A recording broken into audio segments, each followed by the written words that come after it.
আসসালামু আলাইকুম। সবার আগে বাছাই করা 10টি আন্তর্জাতিক খবর জানিয়ে দেব। প্রথমেই থাকছে শিরোনাম। তবে তার আগে অনুরোধ থাকবে ভিডিওটিতে একটি লাইক দিবেন।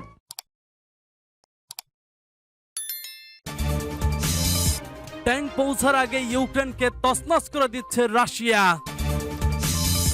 এরপর জানিয়ে দেব কয়েক মিনিটের ব্যবধানে ভারতের 3 বিমান বিধ্বস্ত। মহাবিপদে এবার ভারতের কট্টরপন্থী হিন্দুত্ববাদী নরেন্দ্র মোদী সরকার, দিশেহারা ভারত। আরো জানিয়ে দেব জারদারি আমাকে হত্যার চক্রান্ত করছে বলছে ইমরান খান। এদিকে আবারও রণক্ষেত্র পেরুর রাজপথ। জানিয়ে দেব ইউক্রেনের ট্যাঙ্ক পাঠানো নিয়ে কি ভাবছে ফ্রান্স, দ্য ইকোনমিস্টের প্রতিবেদন। সর্বশেষ জানিয়ে দেব মার্কিন পুলিশের বর্বরতার ভিডিও প্রকাশ। শুনছিলেন সংবাদ শিরোনাম, এখন বিস্তারিত। তবে তার আগে অনুরোধ থাকবে ভিডিওটিতে একটি লাইক এবং কমেন্টস করে জানিয়ে দিন আজকের এই ভিডিও সম্পর্কে আপনার মূল্যবান মতামত। আর হ্যাঁ বন্ধুরা, অবশ্যই ঝটপট করে এই ভিডিওটি আপনার বন্ধুদের মাঝে শেয়ার করে ছড়িয়ে দিন। আর জানিয়ে দিন আপনি কোন জেলা থেকে বা কোথা থেকে আমাদের সংবাদ শুনছেন এবং দেখছেন।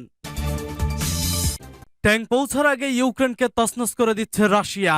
বেশ কিছুদিন ধরে ইউক্রেনের অনুনয় বিনয়ের পর অবশেষে চলতি সপ্তাহে দেশটি ট্যাঙ্ক ও অন্যান্য ভারী অস্ত্র দেওয়ার প্রতিশ্রুতি দিয়েছে যুক্তরাষ্ট্র, জার্মানি সহ অন্যান্য দেশ। এতে ব্যাপক ক্ষুব্ধ হয়েছে রাশিয়া। এমনকি পশ্চিমা মিত্রদের ট্যাঙ্ক পাঠানোর আগে ইউক্রেনে হামলা জোরদার করেছে মস্কো। বার্তা সংস্থা রয়টার্স জানিয়েছে পূর্ব ও উত্তর পূর্বাঞ্চলে রুশ সেনাদের ব্যাপক হামলার মুখোমুখি হয়েছে ইউক্রেনীয় বাহিনী। রাশিয়াকে ঠেকাতে পশ্চিমা মিত্রদের ট্যাঙ্ক পাঠানোর প্রতিশ্রুতি দেওয়ার পর থেকেই হামলা বাড়িয়ে দিয়েছে রুশ বাহিনী। ইউক্রেনের বিভিন্ন স্থাপনা লক্ষ্য করে ব্যাপক হামলা চালানো হচ্ছে। ইতিমধ্যে ড্রোন ও ক্ষেপণাস্ত্র হামলায় 11 জন নিহত হয়েছেন। কিয়েভ মনে করছে পশ্চিমা মিত্ররা দেশটিকে ট্যাঙ্ক সরবরাহের যে প্রতিশ্রুতি দিয়েছে তার প্রতিক্রিয়া হিসেবে বিস্তৃত পরিসরে হামলা চালাচ্ছে রাশিয়া। এর আগে কয়েক সপ্তাহের দেন দরবারের পর চলতি সপ্তাহে জার্মানি ও যুক্তরাষ্ট্র ইউক্রেনকে কয়েক ডজন অত্যাধুনিক ট্যাঙ্ক দেওয়ার প্রতিশ্রুতি দেয়, যাতে ইউক্রেনীয় বাহিনী রুশ সেনাদের হটিয়ে দিতে পারে। ওয়াশিংটন ও বার্লিনের ঘোষণা কিয়েভকে সহায়তার ক্ষেত্রে অন্যান্য দেশের বাধাও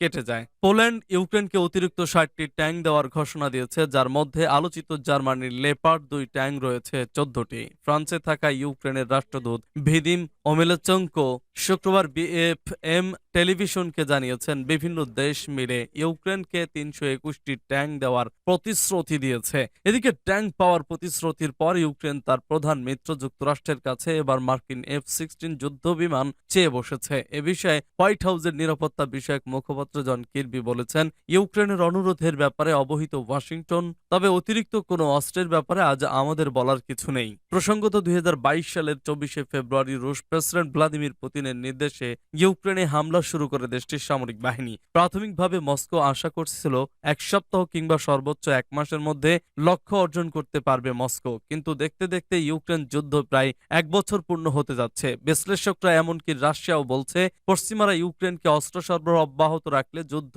দীর্ঘায়িত হবে। কয়েক মিনিটের ব্যবধানে ভারতের 3 বিমান বিধ্বস্ত। কয়েক মিনিটের ব্যবধানে ভারতের 2 রাজ্য ভেঙে পড়ল মোট 3টি বিমান। শনিবার সকালে রাজস্থানে একটি চার্টার্ড বিমান এবং মধ্যপ্রদেশে সুখোই 30 ও মিরাজ 2000 যুদ্ধ বিমান ভেঙে পড়েছে বলে জানা গিয়েছে। 2 জায়গাতেই উদ্ধার কাজ শুরু হয়েছে, তবে দুর্ঘটনায় হতাহতের বিষয়ে এখনো কোনো তথ্য জানা যায়নি, খবর ভারতের বার্তা সংস্থা ANI এর। এদিকে শনিবারই রাজস্থান সফরে যাওয়ার কথা প্রধানমন্ত্রী নরেন্দ্র মোদীর। এর আগেই এই দুর্ঘটনার খবর পাওয়া গেল। প্রাথমিক সূত্রে জানা গেছে মধ্যপ্রদেশে বিগত 2 দিন ধরে আকাশপথে মহড়া চলছিল। বিমান বাহিনীর এদিন সকালে গোয়ালিয়র এয়ারবেস থেকে সুখোই 30 ও মিরাজ 2000 এই 2টি যুদ্ধ বিমান ওড়ানো শুরু করেছিল। আকাশে ওড়ার কিছুক্ষণ পরই মোরেনার কাছে 2টি বিমান ভেঙে পড়ে। বিমানের পাইলটদের এখনো খোঁজ মেলেনি, তারা বেঁচে আছেন কিনা তাও এখনো জানা যায়নি। বিমান বাহিনীর পক্ষ থেকে জানানো হয় দুর্ঘটনার কারণ এখনো জানা যায়নি। বিমান দুটির ব্ল্যাক বক্সের খোঁজ করা হচ্ছে। ব্ল্যাক বক্সের খোঁজ পাওয়া গেলেই দুর্ঘটনার আসল কারণ জানা যাবে। সেনা সূত্রে জানা গেছে শনিবার সকাল 8টা থেকে মহড়া শুরু হওয়ার কথা ছিল, কিন্তু শৈত্যপ্রবাহের কারণে দেরিতে মহড়া শুরু হয়। সুখোই বিমানটি সকালে 9:30 নাগাদ প্রথমবার মহড়া দেয়। এরপর বিমানটি অবতরণও করে। পরে 11:15 নাগাদ ফের উড়ানো শুরু করে বিমান। এরপরই বিমানটি ভেঙে পড়ে। সুখোই বিমানের 2 জন পাইলট ছিলেন বলে জানা গিয়েছে। ভেঙে পড়া আরেকটি বিমান মিরাজ 2000, এই বিমানটি প্রথমবার উড়ানো শুরু করার পরই ভেঙে পড়ে। মিরাজ 2000 যুদ্ধ বিমানে একজন পাইলট ছিলেন, তারও খোঁজ মিলছে না। অপরদিকে রাজস্থানের ভারতপুরেও একটি চার্টার্ড বিমান ভেঙে পড়ে। ওই বিমানে কতজন যাত্রী ছিলেন তা এখনো জানা যায়নি। স্থানীয় বাসিন্দারাই প্রথম বিমানটিকে ভেঙে পড়তে দেখেন। জারদারি আমাকে হত্যার চক্রান্ত করছে বলছে ইমরান খান। পাকিস্তানের সাবেক প্রধানমন্ত্রী ও পাকিস্তান তেহরিক ইনসাফ চেয়ারম্যান ইমরান খানের দাবি তাকে হত্যার নতুন চক্রান্ত করা হচ্ছে। আর এই চক্রান্তের মূল হোতা পাকিস্তান পিপলস পার্টির কো চেয়ারম্যান আসিফ আলী জারদারি। খবর দি এক্সপ্রেস ট্রিবিউনের। স্থানীয় সময় শুক্রবার সরাসরি সম্প্রচারিত এক বক্তব্যে ইমরান খান এ অভিযোগ করেন। পিটিআই চেয়ারম্যান দাবি করেন তাকে গুপ্ত হত্যা করতে একটি সন্ত্রাসী গোষ্ঠীকে অর্থ দিয়েছেন পাকিস্তানের সাবেক প্রেসিডেন্ট জারদারি। বর্তমানে তারা প্ল্যান সি নিয়েছে এবং এর নেপথ্য হাত রয়েছে আসিফ আলী জারদারি। তার হাতে দুর্নীতির বিপুল পরিমাণ অর্থ, যেগুলো তিনি সিন্ধু রাজ্য সরকার থেকে লুট করে নির্বাচনে জয়ের পেছনে ব্যয় করেছেন বলেন ইমরান। তিনি সন্ত্রাসী একটি গোষ্ঠীকে অর্থ দিয়েছেন এবং শক্তিশালী সংস্থার লোকজন তাকে সহায়তা করছে। এটা 3 দিক থেকেই ঠিক করা হয়েছে এবং তারা দ্রুতই পরিকল্পনা বাস্তবায়ন শুরু করবে বলেন ইমরান খান। ইমরানের আরো অভিযোগ, জারদারির সঙ্গে আরো 3 জন রয়েছেন যারা এই চক্রান্তকে জড়িয়ে গেছে। তবে ওই 3 জন কারা সেটি প্রকাশ করেননি সাবেক এই প্রধানমন্ত্রী। গুপ্ত হত্যা চক্রান্তের বিষয়টি প্রকাশ্যে আনার বিষয়ে পিটিআই চেয়ারম্যান বলেন, আপনাদের কাছে বিষয়টি এ কারণে জানাচ্ছি যে যদি আমার সঙ্গে কিছু ঘটে তাহলে জাতির উচিত এ লোকজনকে চিনে রাখা, যাতে করে কখনোই জাতির কাছ থেকে ক্ষমা না পায় তারা।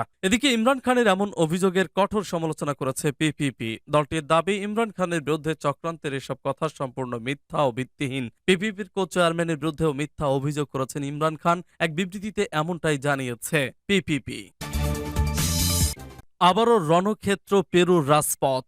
সরকার বিরোধী বিক্ষোভে উত্তাল পেরু। দেশটির প্রেসিডেন্ট দিনা বলুয়ার্তের পদত্যাগ, নতুন পার্লামেন্ট গঠন, আগাম নির্বাচনের দাবিতে প্রায় প্রতিদিনই ঘটছে সহিংস ঘটনা। তারই ধারাবাহিকতায় বৃহস্পতিবার আবারও রাজধানী লিমার রাজপথ পরিণত হয় রণক্ষেত্রে। খবর বিবিসির। সংবাদ মাধ্যমের খবরে জানা যায়, এদিন বিক্ষোভকারীদের শান্তিপূর্ণ আন্দোলনে বাধা দেয় পুলিশ। এক পর্যায়ে সংঘর্ষে লিপ্ত হয় দুপক্ষ। আন্দোলনকারীদের ছত্রভঙ্গ করতে এ সময় লাঠিচার্জ করার পাশাপাশি কাঁদানে গ্যাস ছুড়ে মারে আইন শৃঙ্খলা বাহিনী। পাল্টা জবাবে ইটপাটকেল ছোড়ে আন্দোলনকারীরা। এতে রাজপথ জুড়ে বিশৃঙ্খল পরিস্থিতি সৃষ্টি হয়। বিক্ষোভে অংশ নিয়ে একজন বলেন, আমাদের শান্তিপূর্ণ আন্দোলনে তারা বাধা দিয়েছে। আমরা দিনা বড়ুয়াতের পদত্যাগ চাই। নতুন সদস্যের নিয়ে পার্লামেন্ট গঠনের দাবি জানাই। এ ঘটনার পর আন্দোলনকারীদের রাজপথ ছেড়ে শান্তিপূর্ণ সমাধানে আসার আহ্বান জানিয়েছে দেশটির প্রেসিডেন্ট। তিনি বলেন, চলুন আমরা সবাই মিলে একসঙ্গে কাজ করি। সামাজিক উন্নয়ন, স্বাস্থ্য সুরক্ষা, পেরুবাসীর জীবনযাত্রা মান উন্নয়নে সবাইকে এগিয়ে আসার আহ্বান জানাই। এদিকে বিক্ষোভের আঁচ লেগেছে পেরু বলিভিয়া সীমান্তে। গত 8 দিন ধরে দুদেশের সীমান্তে আটকা পড়েছে অন্তত 2000 লরি। এতে চরম ভোগান্তিতে পড়ার পাশাপাশি আর্থিক ক্ষতির সম্মুখীন হচ্ছেন পরিবহন খাত সংশ্লিষ্টরা। ইট পাথর মাটি দিয়ে রাস্তা অবরুদ্ধ করে রাখায় অনেকেই হেঁটে পার হচ্ছেন দুই দেশের সীমান্ত। পেরু